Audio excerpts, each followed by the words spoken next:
জাতীয় নাগরিক কমিটির সম্মানিত আহ্বায়ক জনাব নাহিদ ইসলাম সহ বিভিন্ন স্তরের নেতৃবৃন্দ এবং আজকে যারা এই জনসভায় সমবেত হয়েছেন সবাইকে সালাম, আসসালামু আলাইকুম ওয়া রাহমাতুল্লাহ।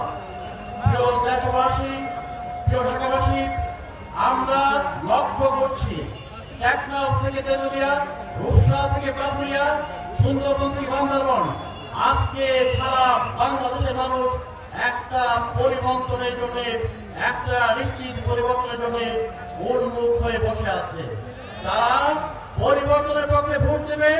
আর তার পাশাপাশি আমরা লক্ষ্য করছি নব্য ফ্যাসিবাদ মাথা চারা দিয়ে ওঠার চেষ্টা করছে। আমি স্পষ্টভাবে বলতে চাই, আবু সাইদ মুক্তিযুদ্ধের দেশে আর কোন ফ্যাসিবাদকে মাথা উঁচু করে দাঁড়াতে দেয়া হবে না। আমরা লক্ষ্য করছি আমাদের বন্ধুদের উপর হামলা করা হচ্ছে, লক্ষ্য করছি বিভিন্ন জায়গায় আমাদের ভাইদের উপর হামলা করা হচ্ছে, হুমকি ধমকি দেওয়া হচ্ছে, ঘরে ঘরে হুমকি ধমকি দেওয়া হচ্ছে।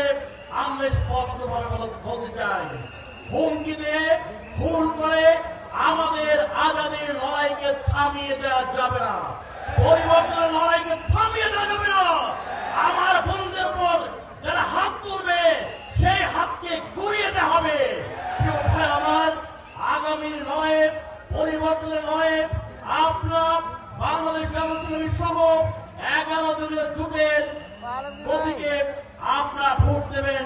ইনশাআল্লাহ ভোটের মাধ্যমে আমরা একটা পরিবর্তন আনবো, এক অনন্য সুন্দর অনুপম মানবীর বাংলাদেশ, আমরা ইনসাফের বাংলাদেশ আমরা গঠন করবো। সবাইকে সালাম, আসসালামু আলাইকুম ওয়া রাহমাতুল্লাহ।